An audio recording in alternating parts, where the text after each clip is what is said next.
level of grip, and that's all it's going to do. So once you exceed that level of grip, in the front of the car, it comes in as understeer because you've exceeded what the tires can do, so the car just kind of pushes away from the tires.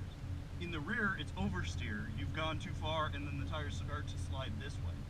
So what you're doing is you're coming into the corner, we're turning the wheel, and you've got steering input in, and we're getting understeer because you've exceeded what the tires can do, and you're doing what a lot of us do, which is put more steering in, because mentally we think if we just turn the wheel more, the car will turn more.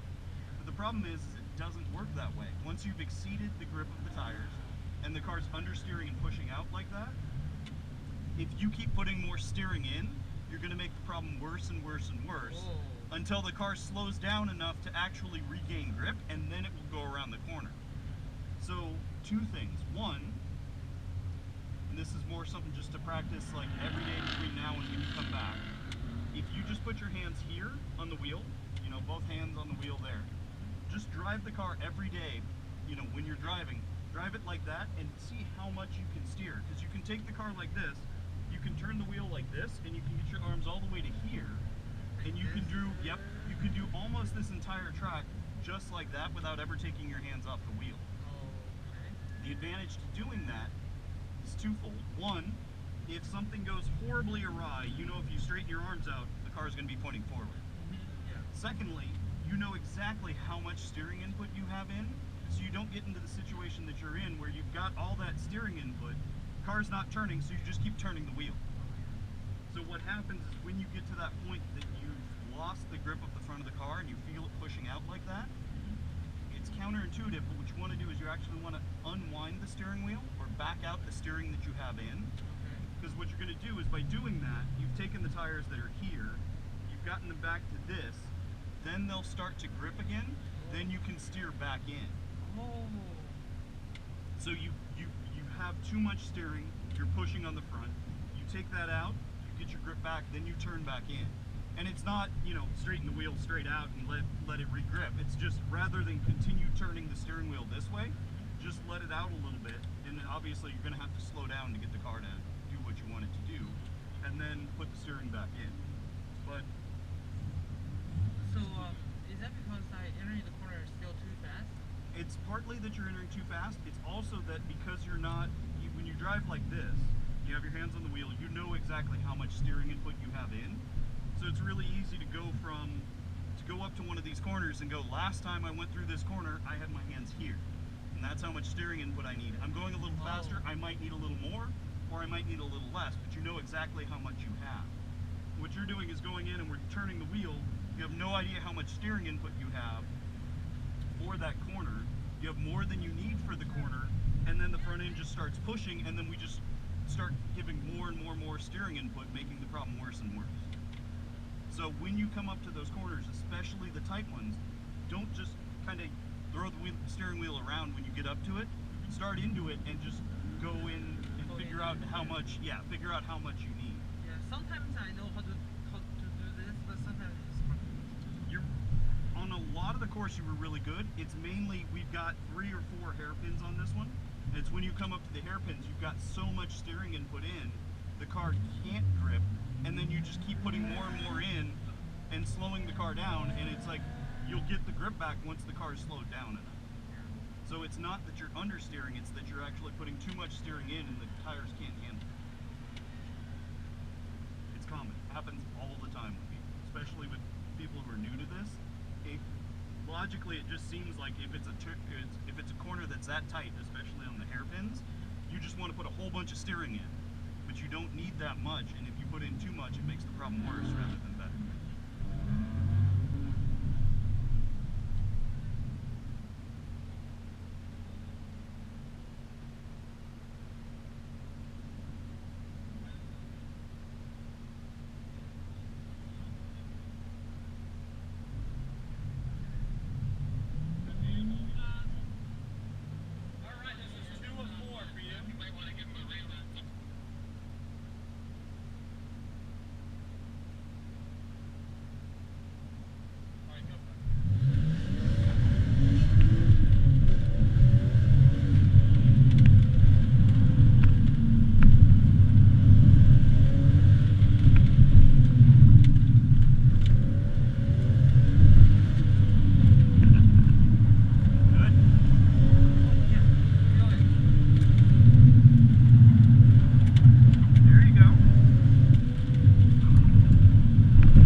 time you come back, it'll be perfectly natural for you.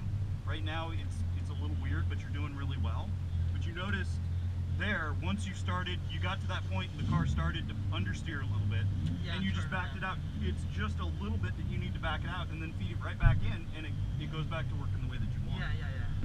But inherently, we all just want to keep turning that wheel and turning that wheel and turning that wheel, and it just makes it worse and worse and worse. Wow. But that was really good. It really works. Yeah. I think this time is probably going to 70 seconds, I guess. Oh, yeah.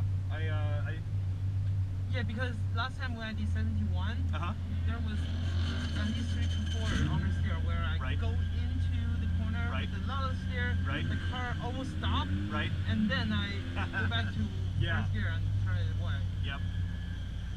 Yeah. So the other thing to work on is being a little bit smoother on the throttle. That would help. Yeah, if you turn off sport, it makes a big difference because the throttle on these cars when you're in sport, it's just, there's not a lot of movement out of that pedal without major movement of the car, and that just, what you get into is a situation where the car is just kind of always moving around underneath you, and you have to combine that with trying to get the car to do what you want it to do, and it makes it a lot harder. So if you're smoother on the throttle, right? What's that? Because it's so sensitive. Yeah. I never use this when I drive one of these. I mean, on the road it's probably fine because it's a lot of fun in a straight line. But out here, when you really got to feather that throttle around a corner, it's really hard to do in sport mode because, like, you put a little throttle in and it's huge input, and then picks up the front of the car like this, which moves the weight back there, which makes the front end not grip so well, and all of a sudden, you know, it's really handling really weird. So a little removing that and then just being a little smoother on the throttle should help out a lot.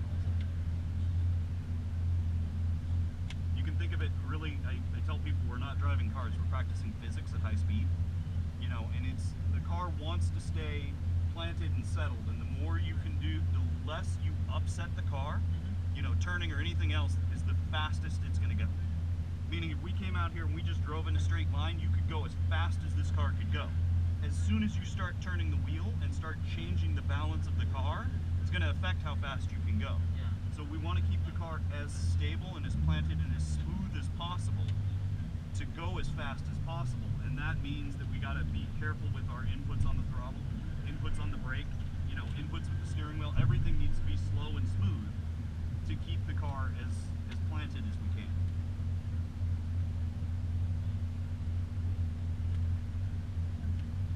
Also seems counterintuitive, but it works.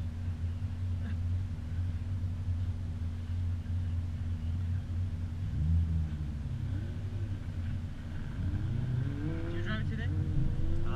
The greeny 30 up there. Oh, that one? Yep. Wow. The one without any window and glass? Yep. Jeez, yeah, that's really fast. It's a fun little car. I was on the corner 6. Uh-huh. Yeah. It's very fast. They're good cars. Oh, this is my third.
Sometimes you have to do that. Oh yeah. It was a 69.6. Oh, is it that time? Yep. Really? Yeah. I think last time I went back is 10. Really? Did Yeah. I count time? Yeah. Ooh. Because I remember last time I came back was around 69 whatever. Yeah. You should know it, right? Who's that?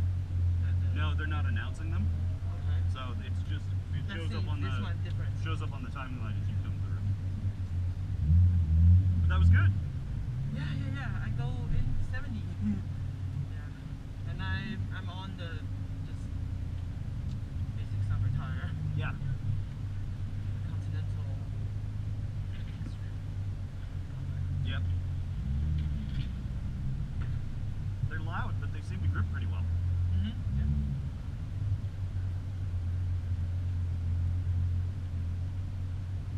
I have a set of R3. Uh-huh. Yeah, I enjoy them a lot. Those are good tires. I like that. If it's not hot. If Yeah. it's not hot. Yeah. If it's hot outside, then it's not bad. Then it's a bad tire. Yeah. They do overheat easily.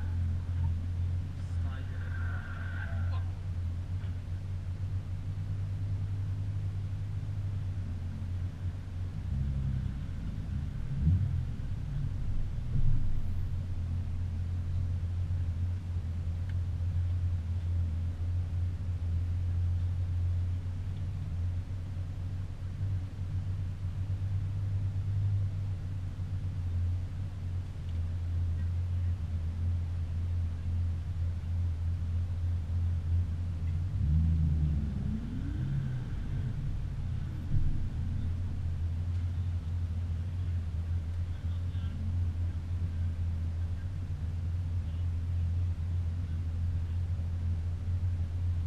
Anybody driving